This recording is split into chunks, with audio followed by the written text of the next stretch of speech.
12 के 12 सितारों के हवाले से उन्होंने बताया कि आने वाला जो वीक है वो किस तरह करेगा, उसके लिए आप प्लानिंग करें। नाज़रीन, आजकल के दौर में अगर हम देखें तो फिर गाड़ी खरीदना, बल्कि हमेशा से इमाम, गाड़ी खरीदना या फिर बेचना हमेशा एक मसला रहा है। और वो शख्स जिसको नहीं पता कि गाड़ी बेचते हुए या खरीदते हुए किन चीज़ों का ख्याल आपको रखना चाहिए और किन चीज़ों को आपको नज़रअंदाज हरगिज़ नहीं करना चाहिए, जिससे जनाब नुकसान हो सकता है, क्योंकि ये कोई आसान काम नहीं है। मालिक तो समझता है कि डील हुई, लेकिन पता नहीं कब फ्रॉड का शिकार हो जाए। ऐसे ही है। गाड़ी की खरीदो फरोख्त में माली फ्रॉड का कुछ ऐसा ही मामला पाकिस्तानी क्रिकेटर सुहेब मकसूद के साथ पेश आया, जिन्होंने तकरीबन 9 माह कबल अपनी पुरानी गाड़ी मुल्तान की एक शोरूम के जरिए फरोख्त की और गाड़ी खरीदने वाले शख्स ने 60 लाख रुपए देने के बाद गाड़ी उनसे ले ली और कहा कि वो बकिया अदायगी गाड़ी के कागजात के साथ उनसे वसूल कर लेगा। ताहम कई माह गुजरने के बावजूद ना उनको पैसे मिले, ना गाड़ी, और दूसरी कार की खरीदारी में भी उनको रकम का नुकसान उठाना। और क्रिकेटर सुहेब मकसूद ने एक वीडियो शेयर करते हुए फ्रॉड का मामला उठाया तो वज़ीर आला पंजाब ने इस हवाले से नोटिस लिया। मुल्तान पुलिस की मुदाखलत के बाद सुहेब मकसूद को अपनी रकम और गाड़ी मिल गई। सुहेब मकसूद मुल्क के नामवर क्रिकेटर हैं। बहुत अच्छी बात यह है कि उनकी आवाज़ ऐवानों तक पहुंची और उनको जो है इंसाफ मिल सका। ना जाने उनकी तरह कितने आम अफराद हैं जो फ्रॉडियों के हत्थे चढ़े हैं और उनको इंसाफ नहीं मिल सका, उनको सुनने वाला ही कोई नहीं था। तो यकीनन जो आम आदमी है वो कितना परेशान होता होगा। माहिरीन ये कहते हैं कि गाड़ियों की खरीदो फरोख्त में फ्रॉड और जालसाजी के रोजाना बहुत सारे केसेस होते हैं, लेकिन लोग जाली कागजात बनाकर जायदादें तक मुंतकिल करवा लेते हैं और ऐसे केसेस बढ़ते ही चले जा रहे हैं। व्हाइट कॉलर क्राइम में लोगों से करोड़ों लूटे जा रहे हैं। ऐसे लोग या गिरोह या फिर असरो रसूख रखने वाले या सियासी पुश्तपनाही वाले होते हैं, जैसा कि सुहेब मकसूद के केस में भी हुआ। लोग खुशामदी जुबान भी इस्तेमाल करते हैं और उनसे रकम की वसूली डाकू चोर से ज्यादा ही जनाब मुश्किल हो जाती। और यकीनन उज़ैर, अब सवाल यहाँ ये पैदा होता है कि गाड़ियों की खरीदो फरोख्त के वक्त लोग किन बातों को मद्देनजर रखें और रकम की अदायगी और गाड़ी के ट्रांसफर से कबल क्या जानना जरूरी है। इसी पर बात करने के लिए हमारे साथ मौजूद हैं ऑटोमोबाइल एक्सपर्ट सुनील मंच साहब। बहुत शुक्रिया आपके वक्त का। वेलकम टू सुनो पाकिस्तान। और जिस तरह से आपके सामने ही है ये केस मारूफ क्रिकेटर सुहेब मकसूद का मामला, तो क्या समझते हैं, क्या ये शोरूम की बदमाशी थी या कोई धोखाधड़ी थी? इसके पीछे क्या मामला था? जी बहुत शुक्रिया बुलाने के लिए।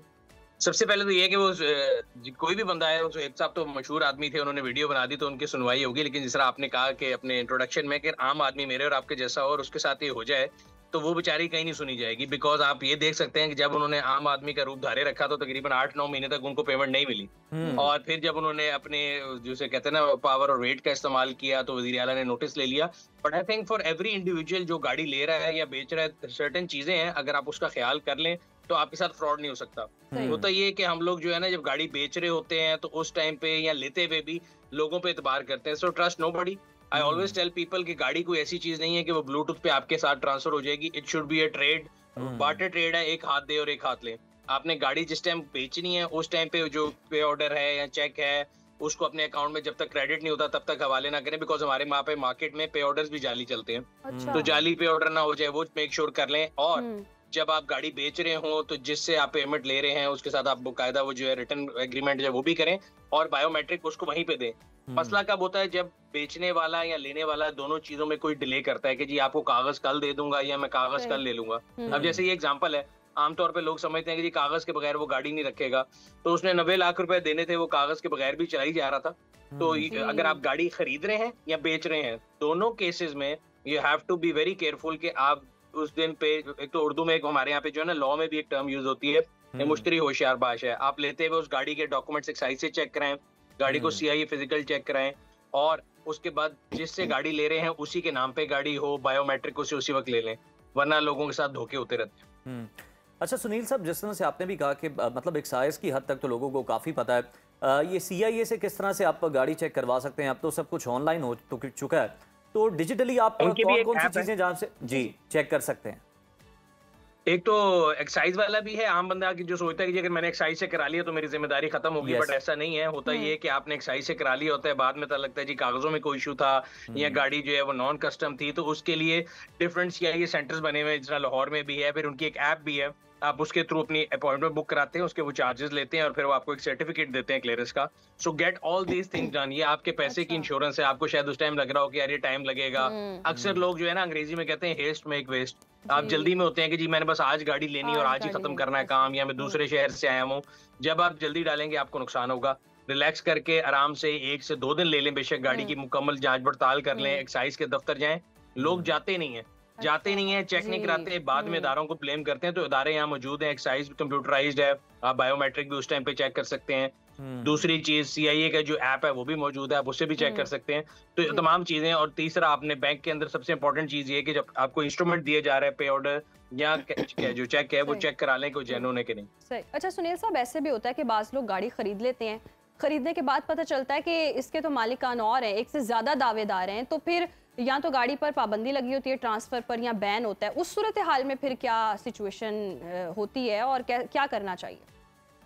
उसके लिए देखिए, सबसे इंपॉर्टेंट ये है कि अगर आप गाड़ी सुनील से ले रही हैं तो वो गाड़ी सुनील के नाम पे ही होनी चाहिए। अगर मैं किसी और की गाड़ी आपको दे रहा हूँ कि जी मेरे अजीज हैं, मेरे रिश्तेदार हैं, और आप ट्रस्ट करके ले लेंगे तो आपको नुकसान होगा।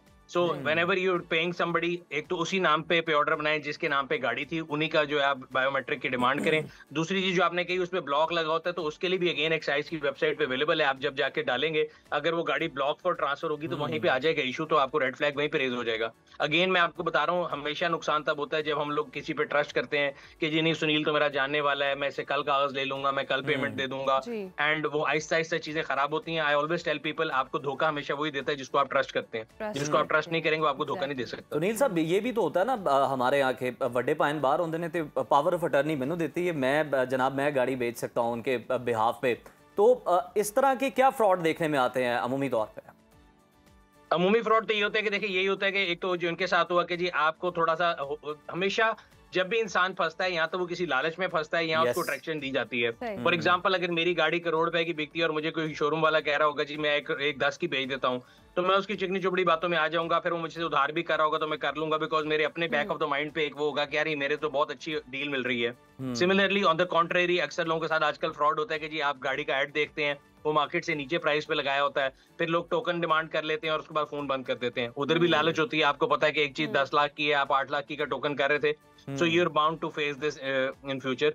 तो सिमिलरली आपको अपने आप को फैक्ट चेक करना है, जो भी सौदा too good to be true हो तो वो ट्रू नहीं होता। There is no free lunch in this world. So अगर आपको लग रहा है कि आपकी गाड़ी बहुत महंगी जा रही है और आप बहुत ओवर स्मार्ट हो रहे हैं, तो आपके साथ हमेशा धोखा होगा। अगर आपको ये लग रहा है कि आप किसी से बहुत सस्ती गाड़ी ले रहे हैं, तब भी आप अपने आप को स्मार्ट समझ रहे हैं, तब भी धोखा होगा। मार्केट जो है वो हमेशा जो है ना, इकोनॉमिक्स का रूल है, वो अपने ऑप्टिमल पे परफॉर्म करती है और मार्केट रेट ही बेस्ट रेट होता है। So whenever you operating below और अबव द मार्केट रेट, आपको नुकसान होने की खतरा है, और 90% क्या 99% केस में ऐसे नुकसान होता है। सुनील साहब, बहुत ही जबरदस्त आपके एडवाइजेज हैं और यकीनन इस पर अमल भी करना चाहिए। लेकिन जिस तरह से हम सूरत हाल देख रहे हैं, शोएब मकसूद का केस देख लें, वो एक फेमस पर्सनालिटी थे, अवानों तक आवाज़ गई, उनका जो मसला हल हो गया। ये आम बंदे के साथ अगर फ्रॉड हो जाए तो वो क्या करे? और पाकिस्तान में कोई ऐसा कानून है कि आम बंदे को फिर इंसाफ मिल सके? नहीं जी, आम बंदे की जो सुनवाई है वो कम होती है, इसीलिए मैं कह रहा हूँ जब तक वो आम बंदे बने रहे तो 7, 8, 9 महीने वो बेचारे घूमते फिरते रहे ना इधर उधर। तो इसीलिए आम बंदे के लिए ये है कि वो फूंक फूंक के चले, वो प्रिकॉशन लेके ज्यादा चले, और अगर आप प्रिकॉशन लेके चलेंगे तो आपके साथ धोखा नहीं होगा। अगर आप बिल्कुल ही कहते ना केयर फ्री होंगे तो फिर you are bound to face this distrust from others. तो मैं ये कह रहा हूँ कि जो स्टेप्स बताए हैं कि अगेन अगर शोएब वाली केस में भी देख लें, अगर शोएब साहब पहले दिन उनसे एक हाथ लेके ऊपर कारोबार करते, उनको गाड़ी देते, उसी वक्त डॉक्यूमेंट्स देते और उसी वक्त पूरी पेमेंट लेते। अगर वो कह रहे हैं हमारे पास पेमेंट नहीं है तो कहें जी गाड़ी यहाँ पे लॉक कर दें, जिस दिन पेमेंट होगी उस दिन गाड़ी देंगे। आप जब गाड़ी दे के आ जाते हैं, फिर आप उसके पीछे पीछे भाग रहे होते हैं, वो 8 महीने 9 महीने, he was lucky he got his payment. यहाँ पे कई लोग ऐसे हैं जो साल से लगे हुए हैं, आम आदमी की तो कोई सुनवाई नहीं। अच्छा सुनील साहब, जिस तरह से हम बात भी करें कि गाड़ी अक्सर मतलब 3-4 हाथों से बिक के आ रही होती है, अच्छा फिर डॉक्यूमेंट चेक करना ये आम बंदे के बस की बात नहीं है। मतलब ये उसका रोग ही नहीं है कि वो डॉक्यूमेंट्स चेक करे, कार्ड चेक करे कि क्या क्या होनी चाहिए, कौन कौन सी चीज़ें नहीं होनी चाहिए। तो सर इसके लिए क्या तरीक़ेकार है ताकि जो आम आदमी अगर गाड़ी खरीद रहा है तो उसको इसमें सहूलत मिल सके?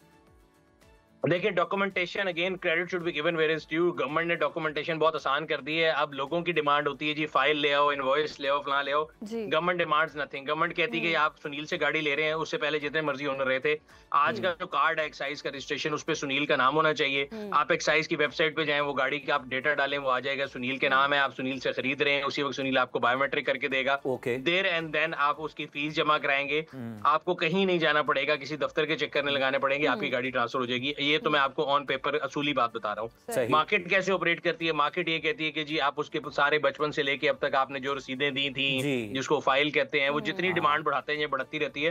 बट लोकल गाड़ी के केस में गाड़ी की इनवॉइसेस को फाइल कहा जाता है, वो होनी चाहिए। और जितने प्रीवियस ओनर हैं उन सबका रिकॉर्ड, उनके कार्ड, उनके transfer letter, this is a long list that is not required by law, but market ये कहती है कि होने चाहिए। अच्छा, बाय लॉ आपको मैंने बता दिया सिंपल, आपके पास कार्ड है, आप बायोमेट्रिक करेंगे, ट्रांसफर हो जाएगी, यस। लेकिन अगर आप मार्केट को फॉलो नहीं करेंगे, आप वो सारे डॉक्यूमेंट नहीं लेंगे, तो कल को जब आप बेचने जाएंगे तो वो आपसे पूछेंगे जी पिछली ट्रेल की तरह। इसकी आसानी के लिए हम देख रहे हैं कि हुकूमत की जानिब से बहुत इकदाम किए गए हैं डिजिटली भी ट्रांसफर करने के हवाले से भी, और जिस तरह से हम देख रहे हैं ये जो आईडी कार्ड पर अब नंबर प्लेट का जो है वो इकदाम किया जा रहा है, ये कितना खुशाइंद है और ये कितना जबरदस्त साबित होगा? आई थिंक बहुत अच्छी चीज है। पहले आपको ये था कि आपने एक जो गाड़ी है वो एक ही नंबर प्लेट के ऊपर थी, सिर्फ आईडी के नाम चेंज होते रहते थे। अब अगर आपको किसी को भी सर्च करना है, आप उसके आईडी कार्ड पे कितनी गाड़ियां हैं वो सारी सर्च कर सकते हैं। तो ये कानून नाफिज करने वाले इदारों के लिए भी बहुत अच्छा है। ग्लोबली ये प्रैक्टिस की जाती है कि number is always attached to the ID card और द ओनर, रादर देन जो पाकिस्तान में होता था कि वो गाड़ी के साथ था। अब इसकी ट्रांजिशन में थोड़े मसाइल आएंगे, जिसमें अक्सर लोगों को होता है, मुझे भी होता है, मैंने गाड़ी खरीदी तो पिछली नंबर प्लेट चली गई, अगली आ गई, जब मैं मोटरवे पे जाता हूँ तो वहाँ पे जो एम टैग लगा है वो पुराने नंबर का है। तो ये ट्रांजिशनल मसाइल हैं, जरूर आएंगे, लेकिन आई थिंक लॉन्ग टर्म में इट्स अ गुड स्टेप। अच्छा सुनील साहब, एक ये भी बड़ा मसला आता है कि गाड़ी बेचती है लेकिन वो नाम ही नहीं करवाई गई, ऑब्वियसली आपकी भी कुछ उसमें गलती होती है, तो फिर अब हम देख रहे हैं कि उनके खिलाफ भी क्रैकडाउन चल रहा है और ओपन लेटर पे भी एक अरसे से गाड़ियां चल रही हैं, वो भी कुछ चलती जा रही हैं, उनके खिलाफ भी क्रैकडाउन चल रहा है एक्साइज की जानिब से, ये कितना खुश आइन?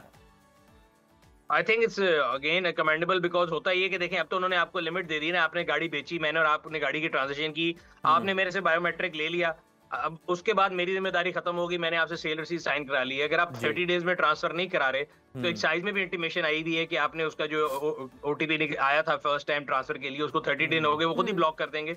और अगर हमने इतने सालों से ये मसला चलता आ रहा था, अब कहीं ना कहीं तो स्टार्ट करना, तो I think it's very good.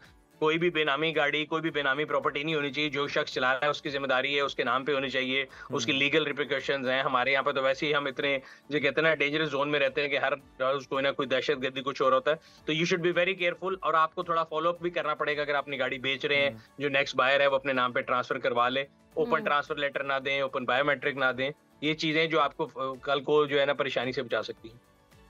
सही, तो पहले से चेक कर लें ताकि आप परेशान ना हो बाद में। बहुत शुक्रिया ऑटोमोबाइल एक्सपर्ट सुनील मंज हमारे साथ मौजूद थे, आपके वक्त का, और जैसे कि उन्होंने भी इतनी हेल्दी टिप्स दी हैं कि गाड़ी खरीदते वक्त किन बातों का ख्याल रखना ज़रूरी है। तो जब भी आप गाड़ी खरीदें या बेचें तो इन तमाम बातों का ख्याल रखें, डॉक्यूमेंटेशन जो है वो ठीक होनी चाहिए, और हम बात कर रहे हैं ना कि सब कुछ डिजिटल हो गया।